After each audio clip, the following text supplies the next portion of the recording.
Hello दोस्तों, आधुनिक भारत का जो सीरीज चल रहा था उसमें आगे का चैप्टर है कैबिनेट मिशन से भारत की आज़ादी तक। इसमें कुछ क्वेश्चन है, उसको शुरू करते हैं। क्वेश्चन पहला है, सुभाष चंद्र बोस निम्न में से किस भारतीय जनपद सेवा ICS परीक्षा में उत्तीर्ण हुए थे? कब? ऑप्शन ए है 1918 ईस्वी में, ऑप्शन बी है 1919 ईस्वी में, और ऑप्शन सी है 1920 ईस्वी में, ऑप्शन डी है 1921 ईस्वी में। इसका आंसर हो जाएगा 1920 ईस्वी में, ऑप्शन सी। अगला क्वेश्चन, 1939 में कांग्रेस द्वारा नियोजित राष्ट्रीय योजना समिति के अध्यक्ष निम्न में से कौन थे? ऑप्शन ए है PC जोशी, ऑप्शन बी है वेंकट विश्वेश्वरैया, और ऑप्शन सी है जवाहरलाल नेहरू, और ऑप्शन डी है सुभाष चंद्र बोस। इसका आंसर हो जाएगा ऑप्शन सी, जवाहरलाल नेहरू। अगला क्वेश्चन,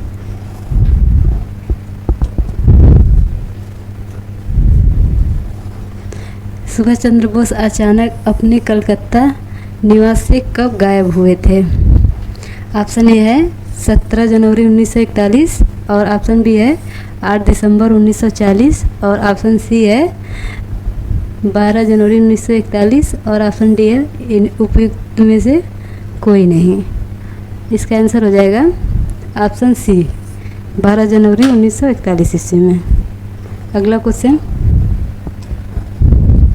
आज़ाद हिंद फौज का विचार सर्वप्रथम किसके दिमाग में आया था?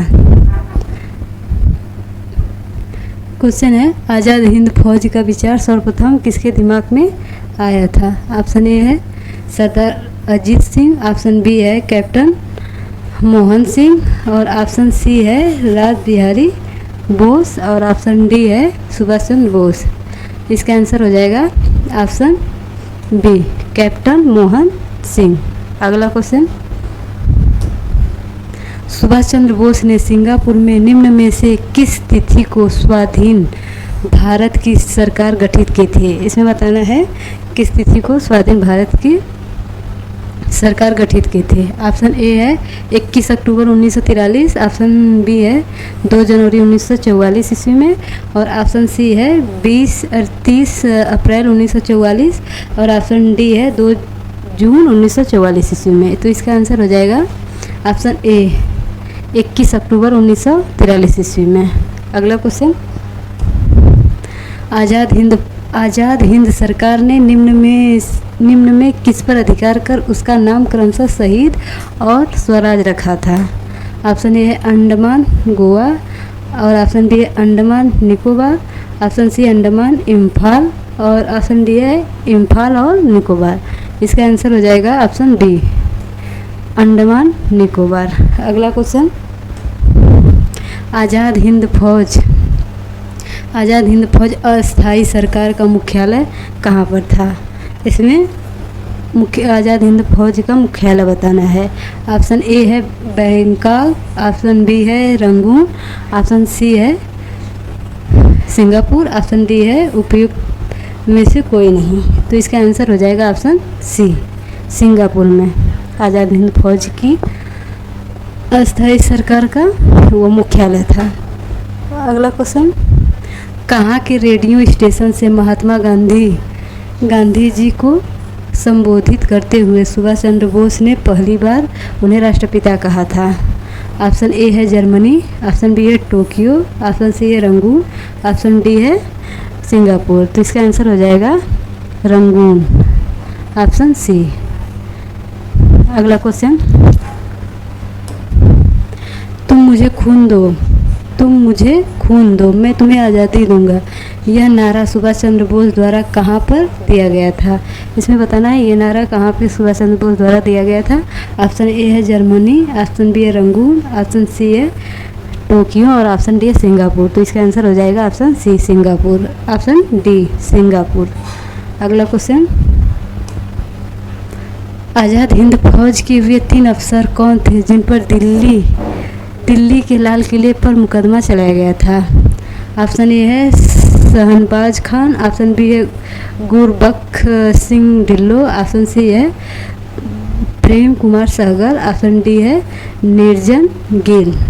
तो इसमें इनके इन 3 लोगों पे चलाया गया था मुकदमा और इन पे नहीं चलाया गया था। तो इसका ऑप्शन हो जाएगा 1 2 3, ऑप्शन ए 1 2 3। इन 3 लोगों पे मुकदमा चलाया गया था। अगला क्वेश्चन, आज़ाद हिंद फौज के 3 सैनिकों की रक्षा हेतु किसके नेतृत्व में वकीलों की एक बचाव समिति बनी? इसमें बताना है आज़ाद हिंद फौज के 3 सैनिकों की रक्षा हेतु किसके नेतृत्व में वकीलों की एक बचाव समिति बनी? ऑप्शन ए है भूला भाई देसाई, ऑप्शन बी है जवाहरलाल नेहरू, ऑप्शन सी है तेज बहादुर सप्रू, ऑप्शन डी है KN काटजू। इसका आंसर हो जाएगा ऑप्शन ए भूला भाई देसाई। अगला क्वेश्चन, निम्नलिखित में से किन्होंने आज़ाद हिंद फौज के गिरफ्तार अधिकारियों को बचाने के लिए वर्षों बाद वकील का पोशाक धारण किया था? ऑप्शन ए है अरोड़ा असफ अली, ऑप्शन बी है तेज बहादुर सप्रू, ऑप्शन सी है KN काटजू और ऑप्शन डी है जवाहरलाल नेहरू। अरोड़ा असफ अली तो उसमें भारत छोड़ो आंदोलन में थी। इसका आंसर हो जाएगा ऑप्शन डी जवाहरलाल नेहरू। अगला क्वेश्चन, वर्ष 1946 में आज़ाद हिंद फौज के लाल किले में दिल्ली के मुकदमे की पैरवी निम्नलिखित में से किसने नहीं की थी? इसमें बताना है किसने नहीं की थी। भूला भाई देसाई, ऑप्शन ए है भूला भाई देसाई, ऑप्शन बी है जवाहरलाल नेहरू, ऑप्शन सी है वल्लभ भाई पटेल और ऑप्शन डी है कैलाश नाथ काटजू। तो इसका आंसर हो जाएगा ऑप्शन सी वल्लभ भाई पटेल नहीं किए थे और ये तीनों लोगों ने मुकदमे की पैरवी की थी। अगला क्वेश्चन, निम्नलिखित का सही कालानुक्रम बताना है। इसको सीरियल वाइज लगाना है। तो इसमें बताना है कि सबसे पहले कौन सी घटना हुई थी। कृष्ण मिशन है, सेकेंड है भारत छोड़ो आंदोलन, थर्ड है व्यक्तिगत सत्याग्रह और चौथा है अगस्त प्रस्ताव। तो इसका आंसर हो जाएगा अगस्त प्रस्ताव। पहले अगस्त प्रस्ताव होगा, फिर उसके बाद व्यक्तिगत सत्याग्रह होगा, फिर ये हो जाएगा कृष्ण मिशन हो जाएगा, फिर भारत छोड़ो आंदोलन हो जाएगा अगस्त प्रस्ताव। तो इसका ऑप्शन बी हो जाएगा 4 3 2 1। अगला क्वेश्चन, भारतीय शाही नौसेना में विद्रोह कब हुआ था? इसमें बताना है भारतीय शाही नौसेना में विद्रोह कब हुआ था। ऑप्शन ए है 1 जनवरी 1946, ऑप्शन बी है 18 फरवरी 1946, ऑप्शन सी है 23 फरवरी 1946 और ऑप्शन डी है इनमें से कोई नहीं। तो इसका आंसर हो जाएगा 18 फरवरी 1946 ईस्वी। अगला क्वेश्चन, 1946 में बनी अंतरिम सरकार में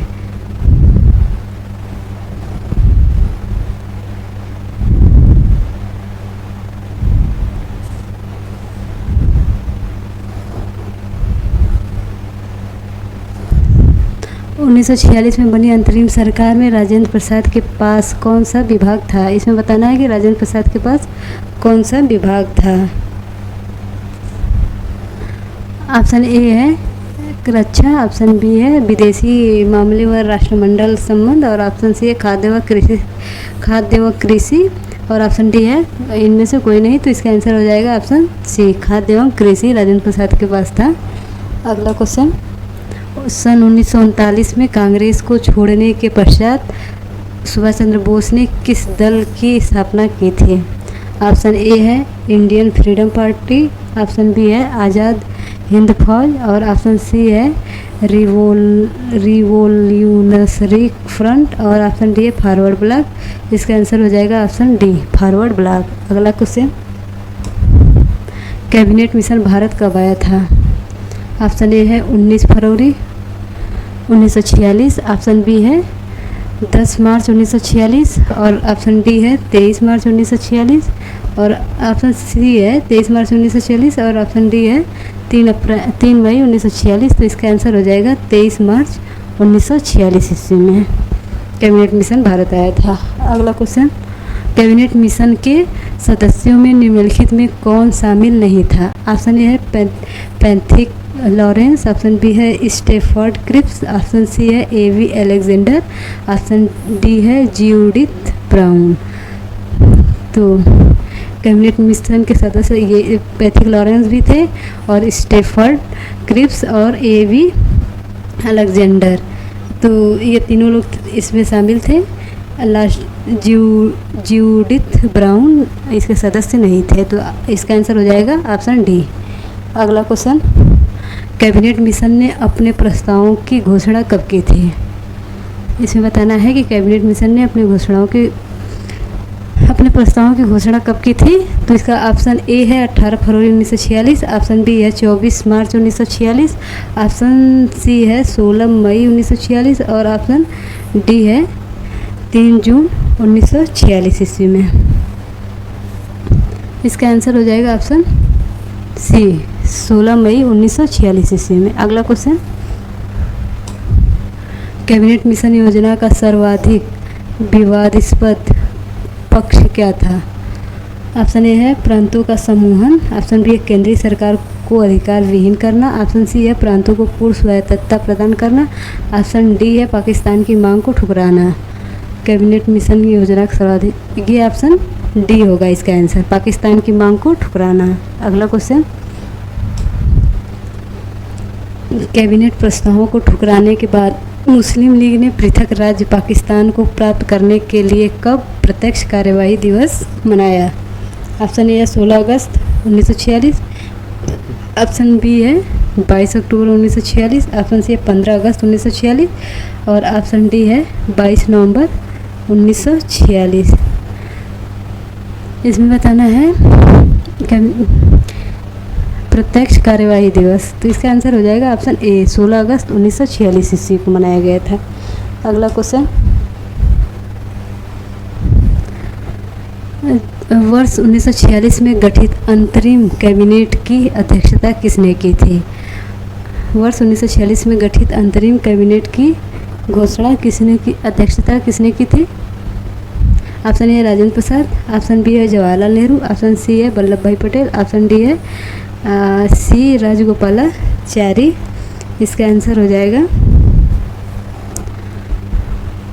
इसका आंसर बताना है, इसका आंसर हो जाएगा ऑप्शन बी जवाहरलाल नेहरू। अगला क्वेश्चन, भारत के विभाजन का बाल्कन प्लान उपज था।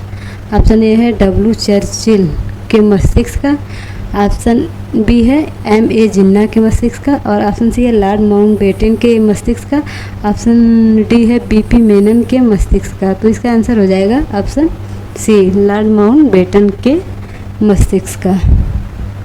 अगला क्वेश्चन, किस भारतीय राष्ट्रवादी नेता ने जर्मनी और ब्रिटेन के बीच युद्ध को ऐसे ईश्वर प्रदत्त अवसर के रूप में देखा जिसमें भारतीयों को उस स्थिति का अपने हित में लाभ उठाने का मौका मिला? ऑप्शन ए है, इसको किसने कहा था ये बताना है। तो ऑप्शन ए है सी राजगोपालाचारी, ऑप्शन बी है M.A. जिन्ना और ऑप्शन सी है सुभाष चंद्र बोस, ऑप्शन डी है जवाहरलाल नेहरू। सी राजगोपालाचारी भारत के ये भारत के प्रथम भारतीय वायसराय थे। ये ऑप्शन, इसका आंसर हो जाएगा ऑप्शन सी सुभाष चंद्र बोस। अगला क्वेश्चन, निम्नलिखित स्वतंत्रता संघर्ष के दौरान निम्नलिखित में से किसने फ्री इंडियन लीजन नामक सेना बनाई थी? इसे बताना है किसने फ्री इंडियन लीजन नामक सेना बनाई थी। ऑप्शन ए है लाला हरदयाल, ऑप्शन बी है राम बिहारी बोस, ऑप्शन सी है सुभाष चंद्र बोस, ऑप्शन डी है वी.डी. सावरकर। इसका आंसर हो जाएगा ऑप्शन सी सुभाष चंद्र बोस। अगला क्वेश्चन, ब्रिटिश प्रधानमंत्री एटली ने कब यह ऐतिहासिक घोषणा की कि अंग्रेज सरकार जून 1948 से पूर्व भारतीयों को पूर्व भारतीयों को सत्ता सौंप देगी? ऑप्शन ए है 22 जनवरी 1947, ऑप्शन बी है 20 फरवरी 1948 और ऑप्शन सी है 20 फरवरी 1947 और ऑप्शन डी है 3 जून 1947। इसका आंसर हो जाएगा ऑप्शन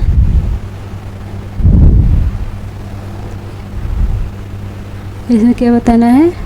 इटली ने ब्रिटिश प्रधानमंत्री इटली ने कब यह ऐतिहासिक घोषणा की कि अंग्रेज सरकार जून 1948 से पूर्व भारतीयों को सत्ता सौंप देगी? तो इसका आंसर हो जाएगा ऑप्शन सी 20 जनवरी 1947 ईस्वी में, 20 फरवरी 1947 ईस्वी में। अगला क्वेश्चन, इटली के द्वारा लॉर्ड बेवेल के स्थान पर नवनियुक्त वायसराय माउंटबेटन भारत कब पहुंचा था? इसमें बताना है कि वो भारत कब पहुंचे थे। ऑप्शन ए है 22 मार्च 1947, ऑप्शन बी है 16 जुलाई 1947, ऑप्शन सी है 8 जून 1947 और ऑप्शन डी है 15 मार्च 1947। इसका आंसर हो जाएगा ऑप्शन ए 22 मार्च 1947 ईस्वी में। अगला क्वेश्चन, लॉर्ड माउंटबेटन द्वारा भारत विभाजन हेतु माउंटबेटन योजना कब प्रस्तुत की गई थी?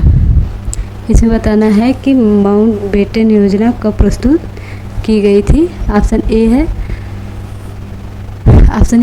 2 जून 1947, ऑप्शन बी है 3 जून 1947, ऑप्शन सी है 10 अगस्त 1947 और ऑप्शन डी है 2 मई 1947। तो इसका आंसर हो जाएगा ऑप्शन डी 2 मई 1947 ईस्वी में।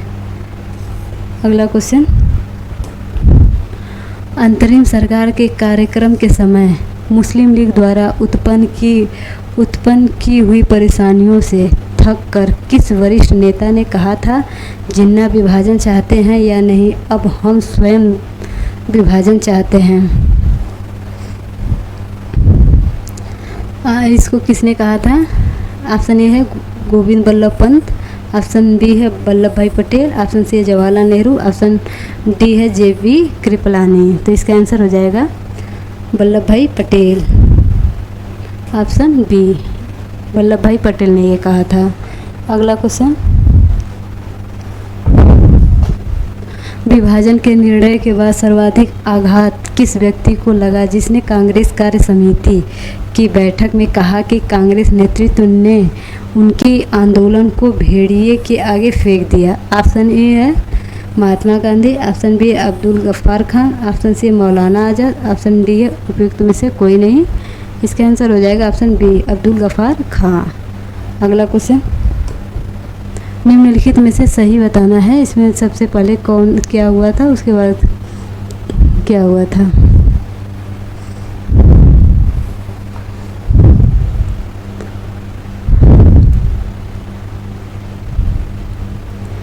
बॉम्बे प्लान, फिर क्या है बेवेल प्लान, माउंटबेटन योजना, फिर है कैबिनेट मिशन, जो कि सबसे लास्ट में आया था 1946 ईस्वी में।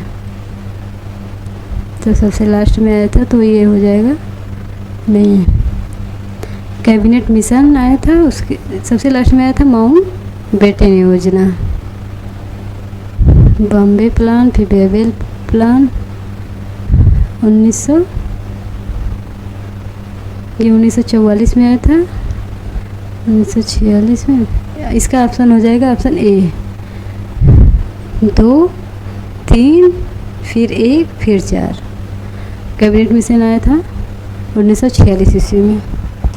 अगला क्वेश्चन, 1947 के स्वतंत्रता अधिनियम के अनुसार निम्नलिखित में से किसके विभाजन हेतु सर रेडक्लिफ की अध्यक्षता में सीमा आयोग की स्थापना हुई थी? तो ये हुई थी भारत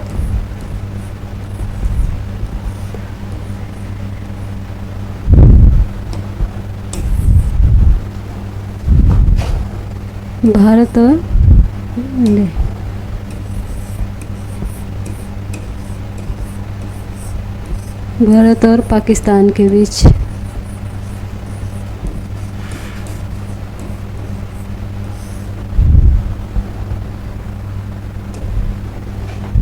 अगला क्वेश्चन, निम्नलिखित में कौन पृथक पाकिस्तान में शामिल नहीं था?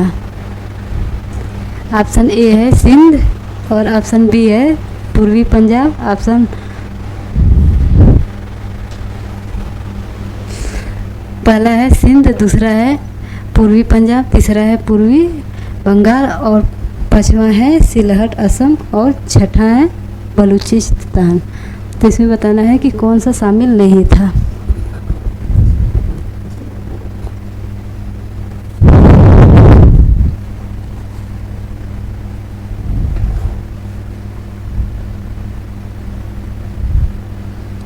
तो इसका हो जाएगा ऑप्शन सी, ये जो है कि पूर्वी पंजाब बस उसमें शामिल नहीं था, नहीं तो सिंध भी था, पूर्वी बंगाल भी था, असम भी था और बलूचिस्तान भी था। अगला क्वेश्चन, विभाजन के बाद भारत की भौगोलिक सीमा के अंतर्गत कितनी रियासतें थी? तो इसका आंसर हो जाएगा ऑप्शन ए 562 रियासतें थे। अगला क्वेश्चन, 15 अगस्त से पूर्व किन रियासतों ने भारत में विलय के प्रस्ताव को स्वीकार नहीं किया था? ऑप्शन ए है जूनागढ़, ऑप्शन बी है हैदराबाद, ऑप्शन सी है कश्मीर। तो इसका आंसर हो जाएगा ऑप्शन डी, उपयुक्त में से सब तीनों। ये तीनों अगस्त प्रस्ताव से पूर्व रियासतों ने भारत में विलय के प्रस्ताव को स्वीकार नहीं किया था।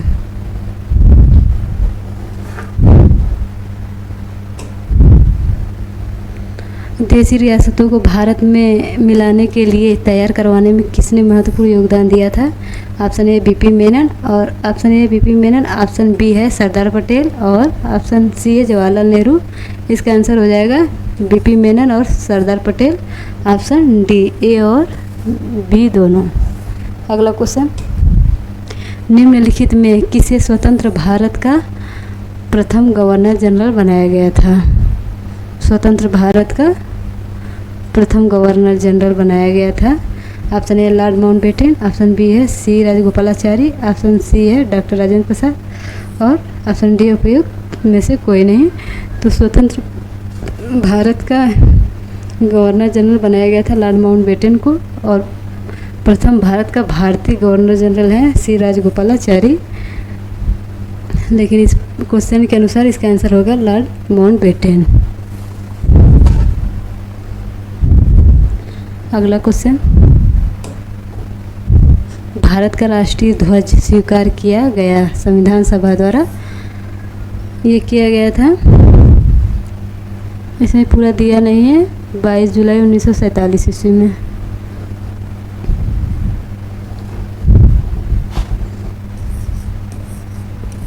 जुलाई 1947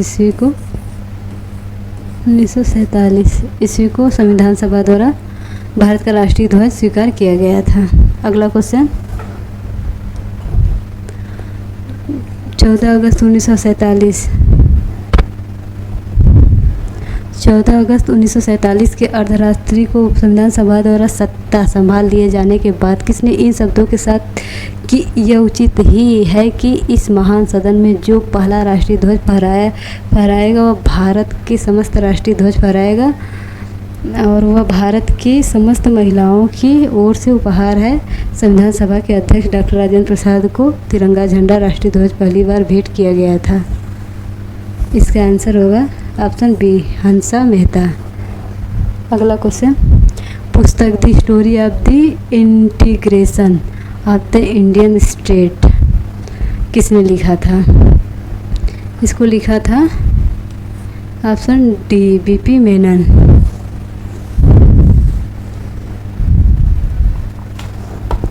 अगला क्वेश्चन,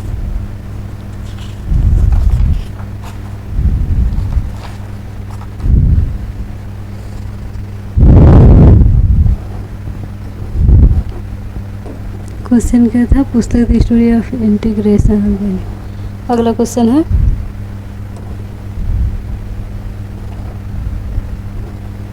अच्छा अगला क्वेश्चन है, इंडिया डिवाइडेड पुस्तक के लेखक कौन है? इसको भी बताना है कि इंडिया रेडियो एडिट के लेखक कौन है। ऑप्शन ए है मौलाना आज़ाद, ऑप्शन बी है राजेंद्र प्रसाद और ऑप्शन सी है नरेंद्र देव, ऑप्शन डी है आसफ अली। तो इसका आंसर हो जाएगा ऑप्शन बी राजेंद्र प्रसाद। आज के लिए इतना ही और अगला चैप्टर अगली क्लास में पढ़ाएंगे। और चैनल को सब्सक्राइब, लाइक, शेयर करिएगा। धन्यवाद।